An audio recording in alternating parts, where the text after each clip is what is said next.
எரேமியா 35:15 நீங்கள் அந்நிய தேவர்களை சேவிக்கும்படி அவர்களை பின்பற்றாமல் அவனவன் தன் பொல்லாத வழியை விட்டு திரும்பி உங்கள் நடக்கையை சீர்திருத்துங்கள். தேவனுடைய மக்களாகிய இஸ்ரவேலர் தங்களுடைய வாழ்க்கையில் தேவனை விட்டு விலகி அந்நிய தேவர்களை சேவிக்கிறதை குறித்து எச்சரித்து எரேமியா தீர்க்கதரிசி இந்த இடத்தில் சொல்லுகிறார். ஒருவேளை நம்முடைய வாழ்க்கையில் நாம் இஸ்ரவேல் மக்களைப் போல அந்நிய தேவர்களை சேவிப்பதில்லை என்று எண்ணலாம்.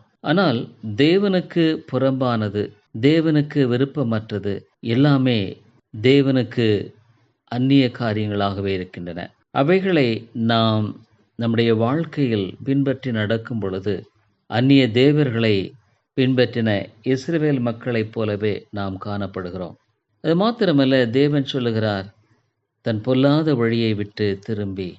நம்முடைய வாழ்க்கையில் அவ்வப்பொழுது நம்மை நாம் ஆராய்ந்து பார்த்து வேதனைப்படுத்துகிற, துக்கப்படுத்துகிற, தேவனை வருத்தப்படுத்துகிற காரியங்கள் உண்டா என்று ஆராய்ந்து பார்ப்பது நல்லது.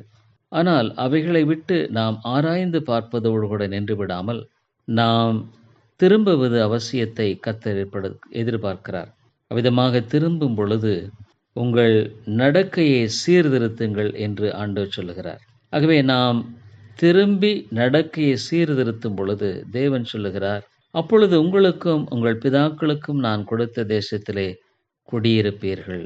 நம்முடைய வாழ்க்கையில் அநேக சமயங்களில் தேவன் நம்மை ஆசீர்வதிக்க வேண்டும் என்று விரும்புவது தவறல்ல. ஆனால் தேவன் எப்பொழுதும் நம்முடைய வாழ்க்கையை நாம் சீர்திருத்தி பொல்லாத வழியை விட்டு அந்நிய காரியங்களை விலக்கி கர்த்தர் பக்கமாக திரும்புவதை கர்த்தர் எதிர்பார்க்கிறார். அப்பொழுது நிச்சயமாக நம்முடைய வாழ்க்கையில் தேவன் நம்மை மகிழ்ச்சியோடும் சந்தோஷத்தோடும் நாம் இருக்கிற நிலையில், சூழ்நிலையில், ஸ்தலத்தில் நம்மை ஆசீர்வதிப்பார்.